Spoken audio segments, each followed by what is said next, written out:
disastrous popularity, and they've really grown back up. And I think MLS needs to look at them and say, this is how we kind of need to grow. And I'll tell you why NBA's come back is Adam Silver, the commissioner now. Adam Silver took over for the old commissioner and has changed everything in the NBA. He's started all his marketing things, and now they're sports betting, okay? Right. But here's the cool thing about it. They said they are doing it's a betting thing they do in England where they bet on horses. But the horses aren't live. It's a video game type of thing. Oh, I've done it. The NBA, but they do it in Australia and New Zealand. But the as NBA well. is doing that now with games.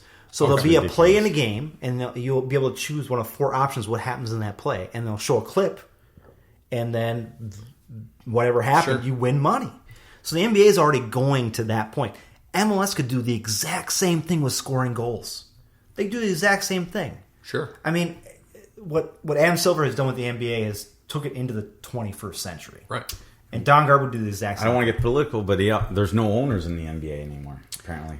Well, right. Yeah. That's another thing, a but new we aren't. We'll leave that there. But I agree. The NBA is on the forefront of making changes, but they're doing that. They're a business. The NBA, like the MLS, like any, it's a business, and the NBA is on the forefront of making changes to increase their revenue.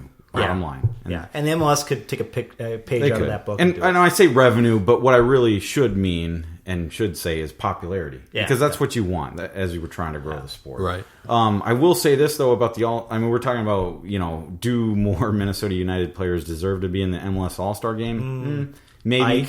Maybe not. However, do we really need our players in more games than they already are? No, we don't. Should we schedule another friendly? No, we shouldn't. Are you sure? And I would like to go on friendlies. I'm not going to, but... Because I say that, of course, because they announced in the past week that there's another friendly against a Liga MX team, Pachuca. And this is the stupidest thing ever. And on our page, I went rogue. You did go rogue. And say that we need to all boycott the Pachuca match. And there was somebody who said, why? Yeah. Is that where... brain freeze here. Who did we lose recently? Player.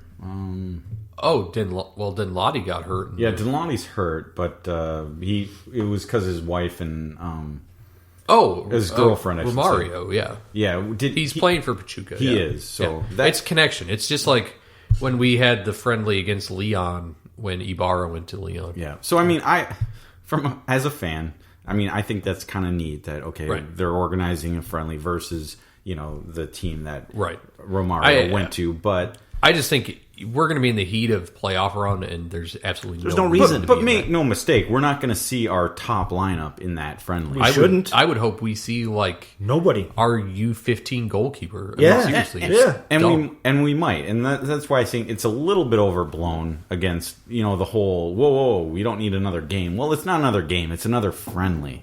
So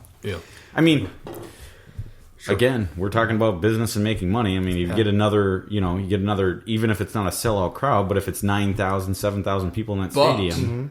You have Romaine or Darwin or Ike or Ozzy or Angelo pull up with a hamstring. Yeah. It's going to be a problem. All of a sudden becomes an issue about money. Because what's going to happen? That's a really good point, because actually, who showed up on the injury list for the FC Cincinnati match? Was Dunladi, like you just mentioned, and Colin Martin, both of whom were starters in the friendly versus Forward Madison. And Abu left the Madison game at 26th minute because of a groin injury. So, those are the things you have to think of. Yeah. And speaking of Madison, we were going to talk about Madison a little bit. We don't have enough time because, shockingly, this is a really long podcast. But should probably bring out the change of form. They had been doing very poorly. Of course, when Dave and I go down there, they win. Of course, against FC Tucson 2-1. Because he petted the cow. 2-1, right? We petted the cow. What's the cow's name? Isn't it Messi? It's Messi. It's there was fan voting. Messi, there was fan voting on Twitter. Yeah, I couldn't remember who actually won. It's kind of a pop culture Messi Boo or something. I don't know. Yeah, it's something messy. Yeah. And she was quickly removed after we pet her. I told you she looked stressed out. She was stressed? And they took her out. Wow. Too many people. And then they went on to beat North Texas 4-1. North Texas was top in the league. Nice. So that's positive. And that was also back at home, a home match against. And of course, they lost to us 2-1 in that friendly. And I think their most recent game was a draw. But yeah, their last two matches, we were sitting when we were in Madison recording the last podcast. They were sitting at the bottom of the standings in USL League One, and now they've jumped up a few spots and are getting ever so close. And shout out to Rare Steakhouse for phenomenal food. Yeah. What did you have? I ended up just going classic filet mignon. I had the. It was the. I can't remember what it was called. I remember being jealous. It was basically New York strip, but I can't remember what it was. They had a name for it. Okay. Was it the Wisconsin strip or something? Yeah. We also had wonderful wines paired with that. Yes. And I know we went all out. We should give a shout out to our server who I'm Veronica? sure she listens Veronica Victoria something. She knew her wine. She paired it perfectly. Mm-hmm. And you spotted her at the match? Yes. Against FC Tucson? I think. I'm almost positive. I guess I'll backtrack a bit. Can't believe I missed this. 95% sure, yeah. I can't believe I missed this damn thing. But no, we had that we didn't talk about it on our Madison podcast for some reason. But yeah, the first night, Friday, that we spent in Madison was just amazing. We walked around the Capitol building, saw a little bit of the city. I find it shockingly surprising. As much travel that I do, especially around with the whole Wisconsin area. Yeah, that was only my second stay, overnight stay in Madison. It's a beautiful city. I can't wait to go back. I honestly can. Yeah, I haven't. I was telling you, that was the first time I'd been there in 15 years. I can't wait to go there. Oh, we'll have to. Maybe even this season. Let's not rule it out. I'm serious. I might go back. And we went to another bar. What was that called? Oh, Cask and Ale. Cask and Ale, yeah. Oh, yeah, the one I was talking about. It was bourbon night. Yeah. And National Bourbon Day. Yeah. So I had to get bourbon. I had some very good bourbon. I was talking about this last night, actually, I was talking about specifically the menu at Cask and Ale, where it was like a book reading about, they had so many different whiskeys there. It was unbelievable. Yeah, it took me 10 minutes to pick a whiskey. It was crazy. And I don't even remember what I got. The price points, they went from $4 for an ounce to $1,400 or something like that. Yeah, Really? the first whiskey that I had was... It was good. I want to say it was Old Fitzgerald. Yeah, might have been. God, I can't remember. It was $30 for the glass. What's that one that's what's that one that you can never get? It's Perry something. Old Perry. I have to think of it. You'd love it. Pappy Van Winkle. Pappy Van Winkle. Yes. Yes. They had none of that. They had none of that because it's impossible to get. Yeah, I know the Brick and Bourbon has it every once in a while. Yeah. Here in Maple Grove. So you guys had... It was a great time. You guys had fun. And we saw the 3 tire blowouts. Oh, yeah. I've got a good picture of that, we saw a semi-blowout. Well, we didn't see the semi-blowout. We saw the threes. slight, maybe 30 seconds after. Yeah. And then we're like, oh, wow, there's a blowout. And then all of a sudden we saw an actual car pulling a trailer tire blowout. We watched it blow out. Whoa. And we watched it start the tarp on fire. Yeah, it was pretty wild. There's the picture. Again, bad podcasting, but and for Tony, who wasn't there to see it. Dave will send me the picture so I can put it on Instagram. Good Lord. Yeah. And then after that, 10 minutes later, we saw a vehicle on the side of the road with a blown out tire. Good. What the hell? And we were like, wow, there's the rule of threes. What's going on there? I was literally nervous as a passenger when we saw, especially that when the van with the trailer. Right. When they were blown out because you couldn't pass. But we were stuck immediately behind the person. I was getting nervous because I was waiting for that trailer to just flip over. Yeah. And the people were slowing down to try to get their attention. That was the problem. They kept going. They kept driving. And no one noticed it. And I'm like, Ugh. Your tarp is on God. fire. They actually almost lost the entire trailer. So you guys had a good time in Madison. We did. I had a great time in emergency rooms, hospitals, and hanging out at my in-laws' house, drinking beer while you guys were in the podcast. Well, we said on the podcast, we definitely missed you there. There's no doubt about that. It's life, guys. It's life. So let's get off of soccer a little bit. Let's talk briefly about some stuff. David, you brought up something about cassettes. Yeah, so I'm a big vinyl collector. Mm-hmm. Anybody that's been inside my basement can see my vinyl collection in the back corner. I've seen it. It's impressive. I'm looking at it now, and yes, it is impressive. Yep. And so I saw an article on Facebook just last night about how vinyl and cassette sales come back have seen double-digit growth since last year.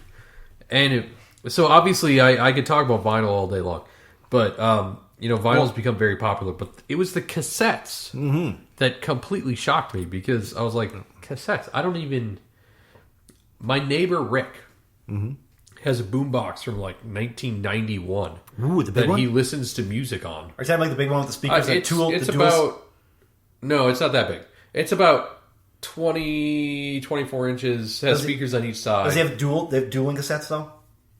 Dueling cassettes? No, it's only got one. Oh. I waved to Rick on my way into your house, and I think he was disappointed that I didn't come over and talk to him. So if Rick listened to this, I'm sorry, Rick. I'll talk to you soon. He probably was. Yeah.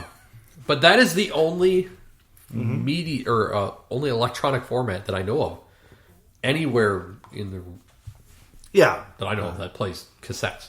And so this article from TheVerge.com says that cassettes do seem to be driven a little bit by newer releases, which shocked me. No, why would? I don't even own a cassette player. I don't either. I can't believe that there's new releases of cassettes. And when you say double-digit growth, do you mean from like 4 people buy cassettes to 14 people buy cassettes? No, that's the thing. I mean, because that can be a little bit deceiving. 52% were previous releases that people have purchased over. 32% were albums that were under a year old. Then you're talking increases of... Well, I saw it earlier and now I lost it. I think it was 19%. My only thought could be that there's millennials. Sorry, 15%. Millennials who've heard about cassettes, but they never seen them? Never seen them, and it's an old school type of thing. Sterling just shot the beer in his own bar. That's fine. It didn't hit the computer that way. But that's all I can think of is like we have millennials who have never heard a cassette or seen a cassette. And now they're going, oh, it's cassettes. This is the greatest thing since sliced bread. It's funny. Right. I was just speaking of millennials. Now I'm just outside as we all are. David, I'm not sure. You might be in that. David, I am depending on the measurement. You're on the bare. Well, Tony are safely at least a year out of the millennial range. But I was just talking to a millennial recently about VHS tapes, and it just blew my mind. I was talking to this person, and she was like, "Oh yeah, I've got this movie and that movie, and I actually still watch it on VHS." I'm like, "VHS? You have a VHS player?" Yeah, like it's the same lines as cassette players. I'm like, "Why do you own a VHS player?" I'm like, "Well, to play the classics, to play this, play that." But it's amazing to me. It's like, why would cassettes go? I understand records. Records have stood the test of time. They've gone up, they've gone down, they've gone up, they've gone down, they've gone back up again. Right? I mean, Prince's new album, and Prince, rest in peace. His new album came out on vinyl. Yeah, and I get vinyl, but I don't. That's why this is interesting. I get vinyl, I get it, but I don't get like the tape, literally like VHS or cassette. Tapes are terrible. They're terrible. It is. Media. You don't. I mean, are we going to go back to the 8-track? It's a tape. It's the same thing. Like, why don't we go way retro? Go back to the 8-track. You want to hear 8-track? Tell anyone about that. Yeah. That's the next thing. You want to hear 8-track? Go to my dad's garage. Still got an 8-track player with 8-track tapes. Nice. Yeah, I remember. You know, this can date me a little bit, but I remember, you know, when I was a little kid, going to my grandparents' house and going into their basement and saying, "Oh, what's this? A Cat Stevens." My last name is Stevens, of course. Yeah. Cat Stevens 8-track. Like, what is this? What is this? I had no idea what it is, but I was intrigued by it. And my dad had an 8-track. But the funny thing is, it's because I can understand vinyl. Vinyl's got a sound to it that everybody likes. Cassettes, I don't understand that at all. No. The sound is terrible.